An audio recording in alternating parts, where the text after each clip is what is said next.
രാഹുൽ മാങ്കൂട്ടത്തിൽ ഒടുവിൽ യൂത്ത് കോൺഗ്രസിൻ്റെ അധ്യക്ഷ സ്ഥാനം രാജിവെച്ചു. പക്ഷേ ഇപ്പോൾ MLA സ്ഥാനം രാജിവെക്കില്ല. കാരണം കോൺഗ്രസിലെ മുതിർന്ന നേതാക്കൾ തന്നെ പറയുന്നത് MLA സ്ഥാനം രാജിവെക്കേണ്ട ആവശ്യമില്ല. അങ്ങനെയാണെങ്കിൽ മുകേഷ് ഉൾപ്പെടെയുള്ള എത്ര CPMൻ്റെ MLA-മാർക്കെതിരെ ഇങ്ങനെ ആരോപണം ഉണ്ടായി. അതുകൊണ്ട് MLA സ്ഥാനം എന്തായാലും രാജിവെക്കില്ല. മാത്രമല്ല എവിടെയും നിയമപരമായിട്ട് ഒരു പരാതിയില്ല, എന്ന് വെച്ചാൽ കേസ് കൊടുത്തിട്ടില്ലെന്നാണ് പറഞ്ഞു വരുന്നതിൻ്റെ അർത്ഥം. അതാണോ ധാർമ്മികത? അതായത് KPCC ഇത് ചർച്ച ചെയ്തിരുന്നു എന്ന് MLA സ്ഥാനം രാജിവെക്കണോ എന്നുള്ള വിഷയം.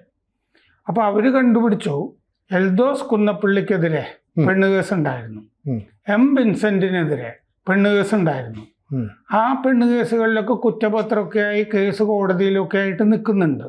ആ 2 പെണ്ണുകേസുകളിൽ അവർ രണ്ടുപേരും രാജിവെച്ചില്ല. എൽദോസ് കുന്നപ്പള്ളിയും രാജിവെച്ചില്ല, M വിൻസെന്റും രാജിവെച്ചില്ല. CPMൻ്റെ ഭാഗത്താണെങ്കിൽ മുകേഷിന്റെ കേസ് കോടതിയിലുണ്ട്, മുകേഷ് രാജിവെച്ചില്ല.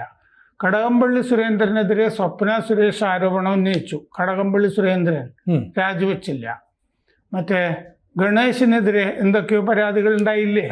സരിത. അതെ, ഗണേശും പിന്നെ രാജിവെച്ചിട്ടില്ല. അപ്പൊ ഇങ്ങനെ ഇവര് ധാർമ്മികത, അതായത് UDFന്റെ VD സതീശനൊക്കെ പറഞ്ഞിരുന്നത് LDFന്റെ ധാർമ്മികതയല്ല ഞങ്ങളുടെ ധാർമ്മികത എന്നാണ്. എന്തോ ഒരു മഹത്തായ ധാർമ്മികതയാണ് ഞങ്ങളുടേത് എന്നുള്ള അവകാശവാദമാണ് കോൺഗ്രസ്സുകാർ ഉന്നയിച്ചു പോകുന്നത്.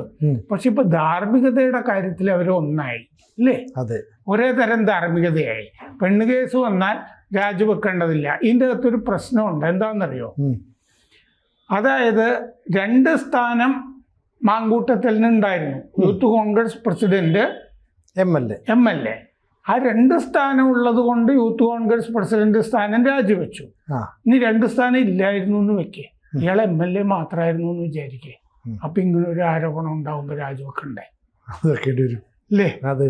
2 സ്ഥാനം ഉണ്ടായിരുന്നോണ്ടല്ലേ ഇപ്പൊ ഒരെണ്ണം പറഞ്ഞ സൂത്രത്തിൽ ഇങ്ങനെ നിൽക്കുന്നത്.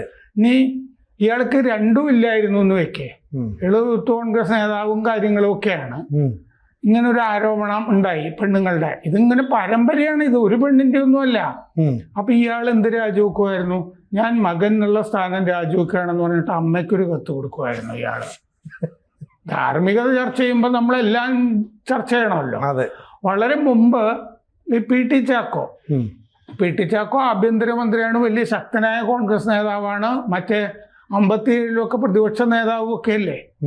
അപ്പോ അദ്ദേഹം പീച്ചിൽ വെച്ചിട്ട് വണ്ടി, ആന കുറുകെ വന്നതോ ആന ഇടിച്ചോ എന്താണ്, വണ്ടി നിർത്തേണ്ടി വന്നു. അപ്പൊ അതിൻ്റെ അകത്ത് ഇവിടെ കൊച്ചിയിൽ നിന്നുള്ളൊരു മേനോത്തി, പിന്നെ അവര് വേറെ ഒരു ദ്വീപ പ്രദേശത്തൊക്കെ പോയി താമസിക്കിട്ടൊക്കെ വന്നു. അവരുടെ കാര്യം കോഞ്ഞാട്ടയായിപ്പോയി. അവര് കൊച്ചിയിൽ നിന്നോ മറ്റോ ഈ ഇദ്ദേഹത്തിന്റെ കാറിൽ കയറിയതാണ്. PT ചാക്കോയ്ക്ക് വേണമെങ്കിൽ പറഞ്ഞു ഒഴിയാമായിരുന്നു, അവര് വടക്കുന്നാഥ ക്ഷേത്രത്തിൽ തൊഴണം എന്ന് പറഞ്ഞിട്ട് കാറിൽ കയറിയതാന്ന് പറയാമായിരുന്നല്ലോ. ഇവരൊക്കെ പറയുന്ന ന്യായം വെച്ചിട്ട് ഇല്ല. കോൺഗ്രസിൽ തന്നെ അന്ന് ആളുകള് വളരെ സ്റ്റാൽവേർട്സാ അല്ലേ, വളരെ ശങ്കർ പട്ടംതാണ് പുള്ളി, ഇങ്ങനെയൊക്കെയുള്ള AJ ജോൺ, ഇങ്ങനെയൊക്കെയുള്ള ആളുകളല്ലേ ഇരിക്കുന്നേ. അപ്പോ രാജിവെക്കേണ്ടി വന്നു പീച്ചിലെ സ്പീച്ച് സംഭവം എന്ന് പറഞ്ഞിട്ട്. ആദ്യം 1957 മന്ത്രിസഭയിൽ ഉണ്ടായിരുന്ന പിന്നാക്ക സമുദായത്തിലുള്ള ഒരാൾക്ക് മൈമൂന എന്ന് പറഞ്ഞിട്ടൊരു സ്ത്രീയായിട്ട് ബന്ധമുണ്ട് എന്നിട്ടൊരു ആരോപണം വന്നിരുന്നു. അതിൽ രാജിയൊന്നും ഉണ്ടായില്ല. അവരുടെ ധാർമ്മികത അത് അങ്ങനെ തന്നെയാണ്. പക്ഷെ നമ്മൾ നോക്കുക, ഉമ്മൻചാണ്ടിക്കെതിരെ സരിത എന്ന് പറഞ്ഞിട്ടൊരു ആരോപണം ഇവർ ആവശ്യമില്ലാതെ ഉയർത്തിയില്ലേ LDFകാര്. അതിന് മുമ്പ് അദ്ദേഹം ട്രെയിനിലൊരു സ്ത്രീയായിട്ട് സഞ്ചരിച്ചു എന്ന് പറഞ്ഞിട്ടൊരു ആരോപണം കൊണ്ടുവന്നില്ലേ. അപ്പൊ ഉമ്മൻചാണ്ടി പറഞ്ഞു ഉണ്ടായിരുന്നു ട്രെയിനിൽ ഒരു സ്ത്രീ, പക്ഷെ എൻ്റെ ഭാര്യയായിരുന്നു, മറിയാമ്മ എന്നാണ് പേര്. അതെ എന്ന് പറഞ്ഞോട് കൂടിയിട്ട് ആ പ്രശ്നം തീർന്നു. ഇത് പെണ്ണ് കേസുകളുടെ അല്ലാതെ സിരി ജഗൻ എന്ന് പറഞ്ഞ ജഡ്ജി ഈ നമ്പാടനുമായിട്ട് ഉള്ള ഇഷ്യൂവിൽ എന്തോ വനം സംബന്ധിച്ച് ഒരു പരാമർശം KP വിശ്വനാഥൻ മന്ത്രിക്കെതിരെ നടത്തി. KP വിശ്വനാഥനോട് ഉമ്മൻചാണ്ടി രാജിവെക്കാൻ പറഞ്ഞു. അപ്പൊ രാവിലെ ഞാൻ വിശ്വനാഥന്റെ വീട്ടിൽ പോകുമ്പോൾ ഒരു കോൺഗ്രസ് കുഞ്ഞുമില്ല, അധികാരമുള്ളിടത്തല്ലേ ആളുള്ളൂ. ഞാൻ നോക്കുമ്പോൾ വിശ്വനാഥൻ ഈ പ്രാവുകൾക്ക് തീറ്റ കൊടുത്തുകൊണ്ടിരിക്കുക, പണിയൊന്നുമില്ല. അപ്പൊ B ജയേന്ദ്രൻ നമ്മുടെ കൂടെ ഫോട്ടോഗ്രാഫർ ഉണ്ട്, പ്രാവിന് തീറ്റ കൊടുക്കുന്ന പടമൊക്കെ എടുത്തിട്ട് നമ്മള് ഒരു ഒന്നാന്തരം സംഗതി ചെയ്തു. നമ്മള് വലിയ ദുഃഖിതനായിരുന്നു അദ്ദേഹം. കാരണം അത്രയും കുഴപ്പമൊന്നും ചെയ്തിട്ടില്ല പുള്ളി മരം വെട്ടുവോ അങ്ങനെയൊന്നും ചെയ്തിരുന്നില്ല. അപ്പം നമ്മൾ എന്താന്ന് വെച്ചാൽ നമ്മൾ ഇന്ന് കാണുന്നത് എന്താന്ന് വെച്ചാൽ ഇങ്ങനെ ധാർമ്മികതയുടെ കാര്യത്തിൽ 2 തരം ഇരട്ടത്താപ്പ്. മൂല്യങ്ങൾ, ഇടതുപക്ഷ മൂല്യങ്ങൾ, സനാതന മൂല്യങ്ങൾ, ക്രിസ്ത്യൻ മൂല്യങ്ങൾ, ഇങ്ങനെ പല ആളുകളും ഈ ഓരോന്നുമായിട്ട് ചേർന്ന ആളുകൾ എന്തോ പ്രത്യേക മൂല്യങ്ങളുണ്ട് എന്ന് പറയുന്ന കേൾക്കാം. അങ്ങനെയുണ്ടോ? അങ്ങനെയില്ല. ചിരന്തന മൂല്യങ്ങളെന്നോ ശാശ്വത മൂല്യങ്ങളെന്നോ രംഗനാഥാനന്ദ സ്വാമിയൊക്കെ എഴുതിയിരിക്കുന്ന പോലെ ശാശ്വത മൂല്യങ്ങൾ അല്ലേ? സത്യം പറയണം അല്ലേ? അതെ. ധർമ്മം പാലിക്കണം, വേറൊരാളെ വഞ്ചിക്കരുത്, പരധാരങ്ങളെ മോഹിക്കരുത് അല്ലേ? ഓരോരുത്തന്റെ ഭാര്യയെ മോഹിക്കരുത്, വ്യഭിചരിക്കരുത് എന്നാണല്ലോ നമ്മള് സത്യം വധ ധർമ്മം ചര എന്നല്ലേ പറഞ്ഞുകൊണ്ടിരുന്നേ. ഇത് സത്യം വധ ധർമ്മം വ്യഭിചര എന്നുള്ള മട്ടിലാണ് ഇപ്പൊ നിൽക്കുന്നത്. അപ്പോ ഇങ്ങനെ മൂല്യങ്ങൾ തന്നെ പലതാണെന്ന് പറയാൻ തുടങ്ങി ആളുകളെ. നമ്മള് റോഡിന്റെ ഒരു വശം ചേർന്ന് കിടക്കണം അല്ലേ? കാർ ഓടിക്കുമ്പോൾ വലതുവശത്ത്, വേറെ രാജ്യങ്ങളിൽ ഇടതുവശത്താ സ്റ്റിയറിങ്. അപ്പോ ഇങ്ങനെ നമുക്കറിയാവുന്ന കുറെ കാര്യങ്ങളുണ്ട് അല്ലേ? പുറത്തേക്ക്, വീട്ടിൽ നിന്ന് പുറത്തേക്ക് ഇറങ്ങുകയാണെങ്കിൽ എന്തെങ്കിലുമൊക്കെ ധരിക്കണം നമ്മൾ അല്ലേ? ധരിച്ചിട്ട് വേണം. പക്ഷെ നമ്മൾ പരദൂഷണമൊക്കെ കേട്ട് കഴിഞ്ഞാൽ പ്രത്യേകിച്ചൊന്നും ധരിക്കേണ്ടതില്ല. ഈ മലയാളത്തിലാണ് ഈ ധരിക്കുക എന്നുള്ളത് വെച്ചിട്ട് പല അർത്ഥങ്ങൾ വരുന്നത്. ധരിക്കാതെ വസ്ത്രവും ധരിക്കുക, തെറ്റിദ്ധരിക്കുക, ഇങ്ങനെ പലതരത്തിൽ നമ്മൾ ധരിക്കാറുണ്ട്. പക്ഷെ എന്തെങ്കിലും ധരിക്കുന്നതാണ് എപ്പോഴും നല്ലത്. ഇങ്ങനെ നമ്മൾ എല്ലാത്തിനും ദുർവ്യാഖ്യാനങ്ങൾ ചമച്ചിട്ട് ഇപ്പോൾ ഈ ഗാന്ധി ഇന്നുണ്ടായിരുന്നെങ്കിൽ ഈ മാങ്കൂട്ടത്തിൽ വിഷയത്തിൽ എന്ത് നിലപാടെടുക്കുമായിരുന്നു? ഇങ്ങനെയല്ലേ കോൺഗ്രസ് അല്ല ആലോചിക്കേണ്ടത്.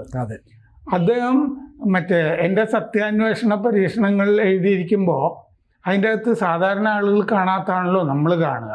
അതിൻ്റെ അകത്ത് അദ്ദേഹം പറഞ്ഞിട്ടുണ്ട്, അച്ഛൻ ഊർജ്ജശ്വാസം വലിക്കുമ്പോൾ കസ്തൂർബയുമായിട്ട് രതിയിൽ ഏർപ്പെടുകയായിരുന്നു ഗാന്ധി.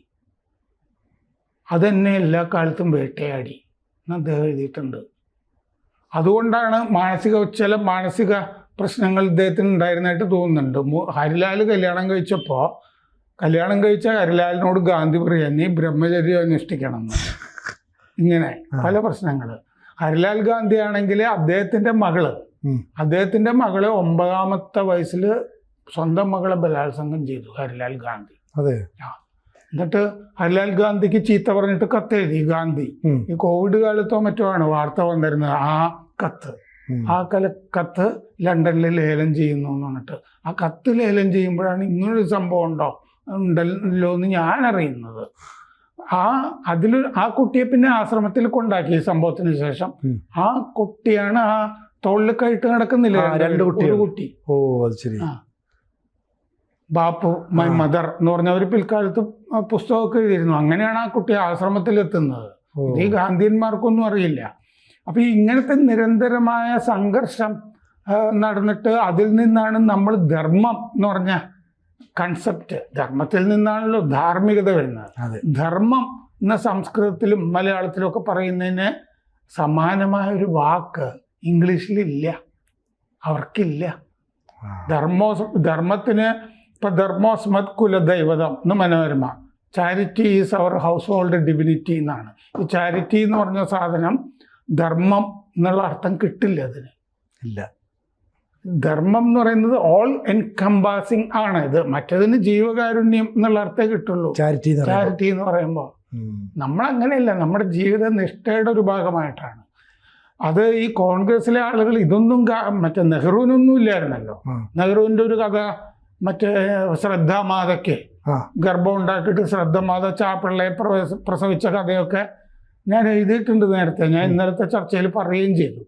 അപ്പം ഇതുകൊണ്ട് എന്താന്ന് വെച്ചാൽ ഏറ്റവും നല്ലത് ഇയാൾ MLA സ്ഥാനം ഇപ്പം രാജിവെക്കുക എന്നുള്ളതാണ്. കാരണം നമ്മൾ വിചാരിച്ചിരുന്നത് ആ വോയിസ് ക്ലിപ്പ് ഒരു ചാനലിൽ ജോലി ചെയ്തിരുന്ന പെൺകുട്ടി, തിരുവനന്തപുരത്ത് ചാനലിൽ ജോലി ചെയ്തിരുന്ന പെൺകുട്ടിയാണെന്നാണല്ലോ പൊതുധാരണ. ഞാൻ ഇന്നറിയുന്നത് അതല്ല എന്നാണ്. അത് വേറൊരു ചാനലിൽ, കൊച്ചിയിലൊരു ചാനലിൽ ജോലി ചെയ്യുന്ന ഒരു കുട്ടി. ആ കുട്ടിയും വിവാഹിതയാണ്, ഡെസ്കിലൊക്കെ ജോലി ചെയ്യുന്നത്. രണ്ടുപേരാണ്. 2 പേരാണ്.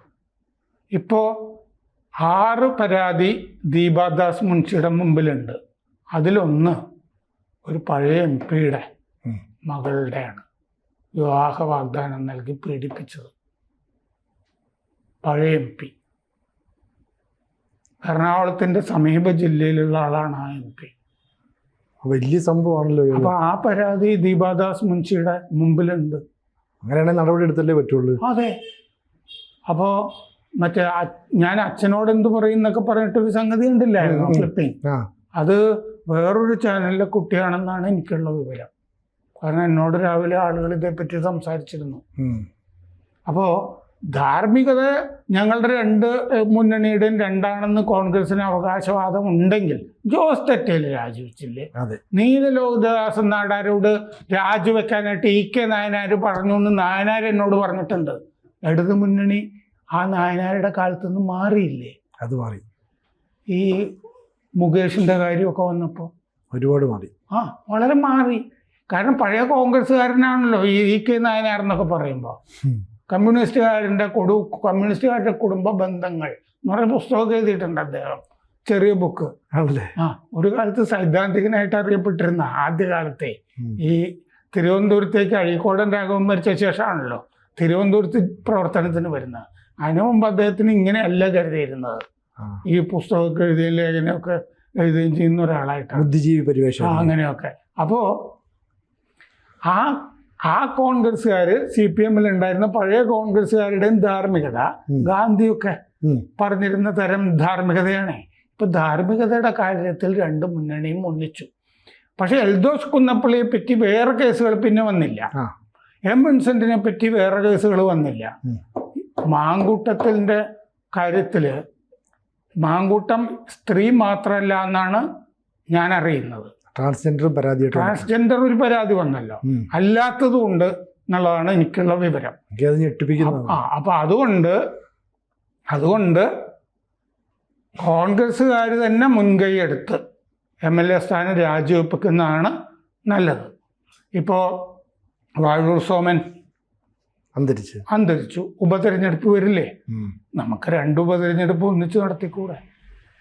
കൂടുതൽ വാർത്തകളും വിശേഷങ്ങളും നിങ്ങളിലേക്ക് എത്താൻ ABC മലയാളം സബ്സ്ക്രൈബ് ചെയ്യുക, ബെൽബട്ടനും അമർത്തുക.